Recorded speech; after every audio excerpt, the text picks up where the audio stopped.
जय श्री राम, जय महाकाल। मैं हनुमान बाबा का छोटा सा बेटा आज आपके लिए फिर से एक जानकारी लेके आया हूँ। इस जानकारी के अंदर मैं आपको ये बताने की कोशिश करूँगा कि आप भक्ति मार्ग में नए नए हैं एवं आप पूजा पाठ नए नए शुरू करे हैं एवं स्टार्ट करे हैं, भगवान से आपका लगाव जुड़ा है एवं आप भगवान के अंदर मगन हो गए हो एवं आप भगवान की तरफ आकर्षित हो गए हो और आप डेली रूटीन से मंदिर जाने लग गए हो या फिर अपने घर के मंदिर में बैठ कर के पूजा पाठ करने लग गए हो। तो आपको आज मैं इस तरीके से बताऊंगा कि आप पूजा पाठ किस तरीके से करें एवं आप जो भी मंत्र का जाप कर रहे हैं या फिर कोई मंत्र जाप करना चाहते हैं तो वह मंत्र किस प्रकार से आप जाप करें जिसका आपको फल मिल सके एवं उस मंत्र की सिद्धि प्राप्त हो सके। उस मंत्र का जो देवता होता है या फिर जिस भी भगवान की आप पूजा कर रहे हैं, जिस भी भगवान का मंत्र जाप कर रहे हैं, वह मंत्र जल्द से जल्द सिद्ध हो सके और वह मंत्र आपका कार्य करने लग जाए। तो यही आज मैं आपको बताने की कोशिश करूंगा। इस वीडियो को ध्यानपूर्वक सुने। आप सबसे पहले जब आप घर के मंदिर में बैठ करके पूजा पाठ करते हैं तो सबसे पहले आप भगवान की स्तुतियां करते हैं, उनकी चालीसाएं करते हैं या फिर उनकी आरतियां करते हैं या फिर उनका कोई सा भी नाम जाप करते हैं। 5 मिनट करते हो, चाहे से 10 मिनट, आधे घंटा, 1 घंटा करते हो, वह आप पे निर्भर होता है और आपकी भावना पे निर्भर होता है। जब आप किसी भी देवता को, किसी भी माता को प्रेम पूर्वक याद करते हैं ना, चाहे वह आप 5 मिनट याद करें या फिर 2 घंटे, वह समय उतना ही लगता है उनको याद करने में।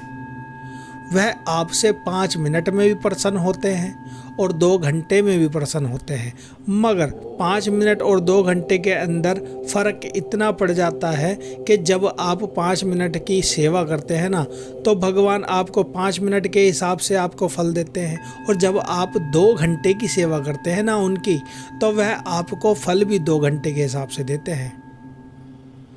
तो आपको मैं यह बताने की कोशिश करता हूँ आप पूजा पाठ आरंभ कब से करें एवं आप किस तरीके से संकल्प लेकर के भगवान की पूजा पाठ स्टार्ट करें।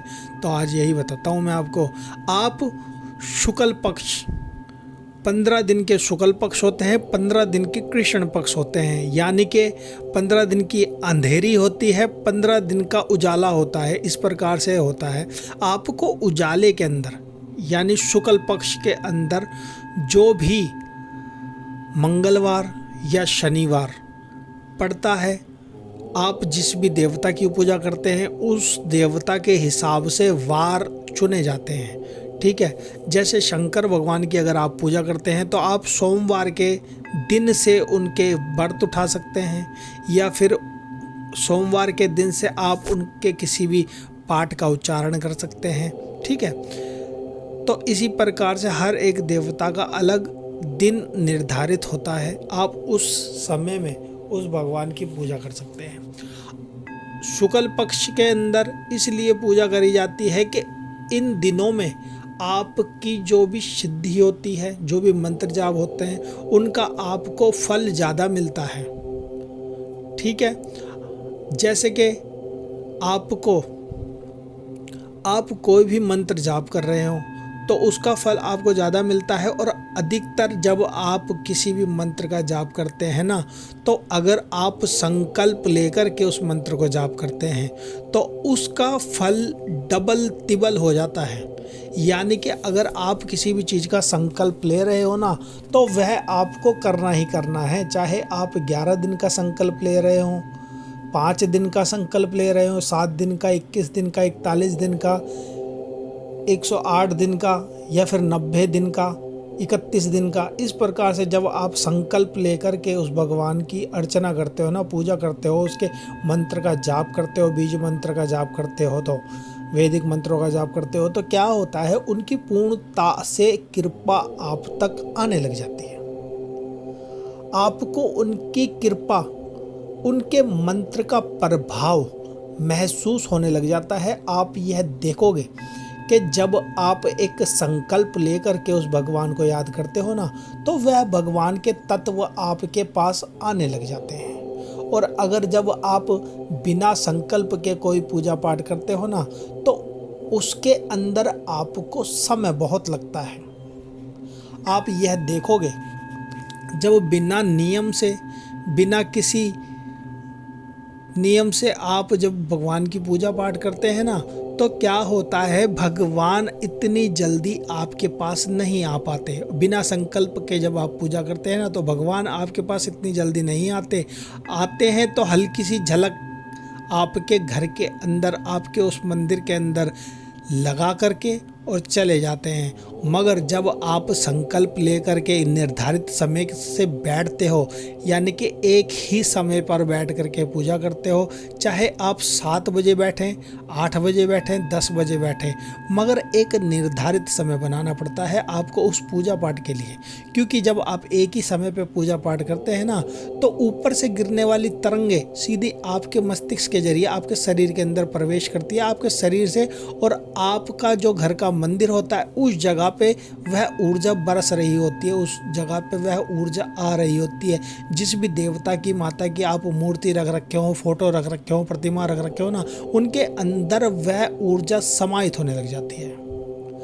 आप यह देखोगे कि धीरे धीरे उस मूर्ति के अंदर आपको पावर नज़र आने लग जाती है और आपके शरीर में भी पावर नज़र आने लग जाती है। इस प्रकार से आपको थोड़े समय बाद, जब आप संकल्प लेकर के निर्धारित समय पर करते हो ना, एक रूटीन बांध करके 11 दिन, 31 दिन, 41 दिन ऐसे करके जब आप रूटीन बांध करके पूजा करते हो ना, तो उसका फल आपको मिलता ही मिलता है। आपको देव दर्शन होने लग जाते हैं सपने के अंदर।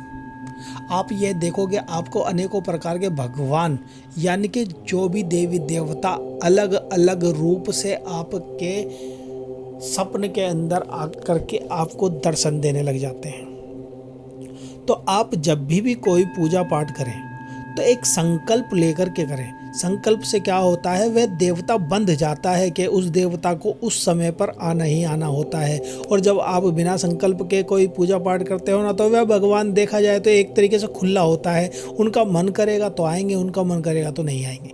मगर जब आप एक संकल्प लेकर के उस भगवान को याद करते हो ना, पूजा करते हो, उनके मंत्र का जाप करते हो, तो उस भगवान को आपके पास आना ही आना पड़ता है।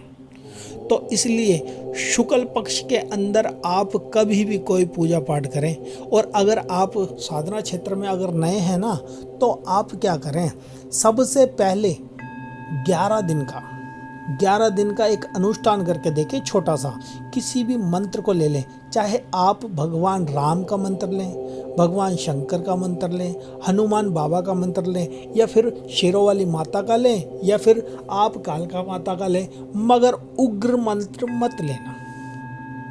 उग्र मंत्र अधिकतर वह होते हैं जिनके पीछे फट लगता है, समझ गए, जिनके पीछे फट लग जाता है वह अधिकतर उग्र मंत्र होते हैं। तो इसलिए आप सौम्य मंत्र लेना, चाहे आप भगवान का नाम ही क्यों ना जप कर रहे हो, चाहे इस प्रकार से जय श्री राम जाप कर रहे हो, या फिर शिव शिव जाप कर रहे हो, या फिर ओम नमः शिवाय जाप कर रहे हो, या राम रामाय जाप कर रहे हो, या हम हनुमते जाप कर रहे हो, या फिर अन्य प्रकार से किसी भी देवी देवताओं के मंत्र जब जाप करते हैं ना आप, तो उनका एक निर्धारित समय बनाओ।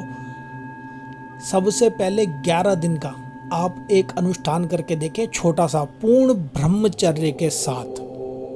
जब आप पूर्णता से ब्रह्मचर्य के साथ वह साधना करके देखोगे ना, मंत्र जाप करके देखोगे, अगर आपके गुरु नहीं है कोई बात नहीं, आप भगवान शंकर को अपना गुरु मान करके और आप वह साधना करके देखो। आप 11 दिन की जब नॉर्मल तरीके से पूजा पाठ करोगे ना, उनको डेली भोग प्रसाद उनके पास रखोगे उनके खाने के लिए, तो वह भी स्वीकार करते हैं। आप उनका एक दीपक जलाना, उनके लिए आप मिष्टान रखना, चाहे मीठा पदार्थ कोई सा भी रख सकते हो आप, चाहे मिश्री रखना, मगर 11 दिन का संकल्प लेकर के, जल हाथ में लेकर के, पुष्प लेकर के, अक्षत लेकर के, इन सब चीज़ों को लेकर के, और 11 दिन का संकल्प लेना, भगवान मेरा गोत्र यह है और मेरा नाम यह है, मैं इसलिए आपकी कृपा प्राप्ति के लिए 11 दिन का यह अनुष्ठान करने जा रहा हूँ, और मुझे पूर्णता से मैं इतनी माला करूँगा, या संख्या निर्धारित नहीं है, या मैं बिना संख्या के करूँगा। जितनी देर मुझसे हो सके, 5 मिनट, 10 मिनट, आधा घंटा, इतनी देर में आपका वह मंत्र जाप करूँगा।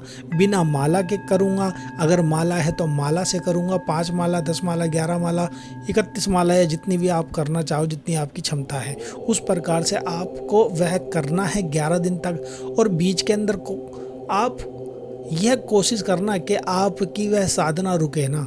अगर कोई अर्जेंट काम भी हो ना तो आप उसको छोड़ देना, इस प्रकार से। हाँ, अगर बिल्कुल ही अर्जेंट काम है तो फिर तो आपको वह उठना पड़ेगा, मगर तो इसलिए आप यह कोशिश करना, आप संकल्प ले रहे हो, अगर आपने एक बार संकल्प तोड़ दिया ना तो फिर वह साधना आपकी खंडित हो जाती है। इसलिए आप संकल्प लेना, सोच समझ के लेना, और आप उस भगवान से इतना प्रेम बढ़ाना, बिल्कुल तरीके से आपको उनकी कृपा प्राप्ति मिलेगी ही मिलेगी। ठीक है, तो सबसे पहले आप ये थोड़े दिन यह कार्य करके देखें, 11 दिन, 31 दिन करके देखें, आपको ज़रूर लाभ मिलेगा। तो आज के लिए इतना ही। आने वाली वीडियो में मैं आपको और भी कुछ नया बताने की कोशिश करूँगा। आप मेरे साथ जुड़े रहें। हमारे चैनल पे अगर कोई भाई नए हैं तो प्लीज़ इसको सब्सक्राइब करें, लाइक करें एवं शेयर अवश्य करें। आज के लिए इतना ही। जय श्री राम, जय महाकाल। आप सभी का दिन मंगलमय हो।